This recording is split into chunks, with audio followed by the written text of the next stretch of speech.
Maybe it's Disney, or it's Disney. People often have this misconception about relationship that we are incomplete by ourselves, and we need to find another person to complete us, so we can be whole together. Hey, you got money? Sure. You got boobs? Sure.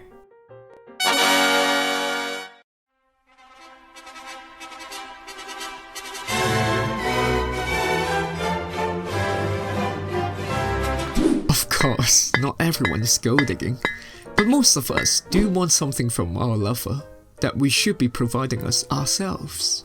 For example, it's normal if you want to spend time with your boyfriend, but if you have to glue to him every day of the week, otherwise you feel lonely, you probably don't love yourself enough, so you don't want to spend time with just yourself. Another example, it's okay to feel jealous if your girlfriend starts seeing some other dude, but if you feel jealous just because she has a close friend who's better looking or more buff than you, that's your insecurity talking.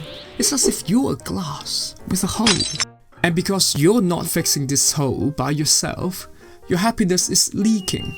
In order to fill it up, you have to get this happiness from your lover, who keeps pouring his or her own happiness into you.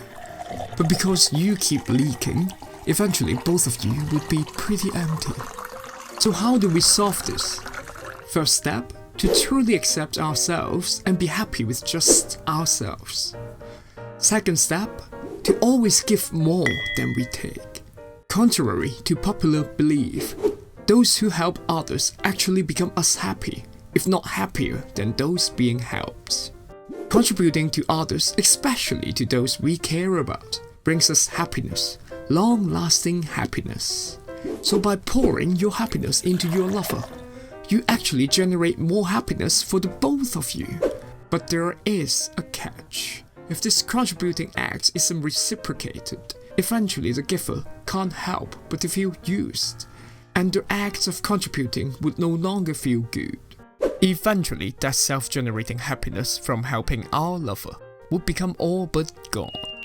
But we're still pouring happiness and our lover is leaking for the both of us. And we become so attached to the relationship that our only source of happiness comes from the high we get when helping out our lover, and the 1 out of 10 times when our lover actually reciprocates kindness. We no longer have time for our usual happy activities like exercise, hanging out with friends, mastering a skill, actually growing ourselves, etc. So the holes grow in us and we start to leak too. This has become a classic toxic relationship. This is where you hear the "we love each other but we fight all the time. I try everything in the relationship and it's not working, but I don't want to break it up."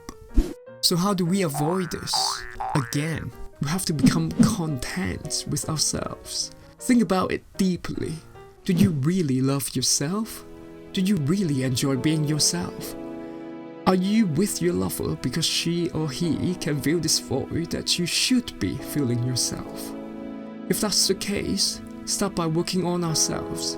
We can't rely on others to complete us.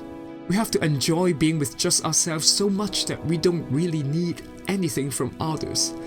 So when the right person comes along, we love him or her because we enjoy being with him or her, not because we enjoy his or her money, attention, or great boobs.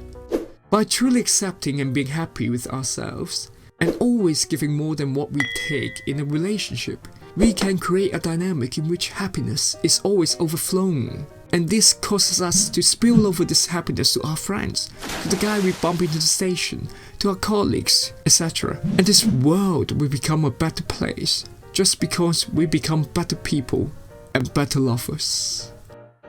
Thank you. I want to thank Tabs for helping out with this collaboration. She is amazing for helping out small channels like mine. If you guys actually haven't checked out her channel before, definitely go click the link below and check out her videos. She's very funny with her unique sense of humor. And last but not least, remember to subscribe, like and share this video and help this channel grow. Thank you.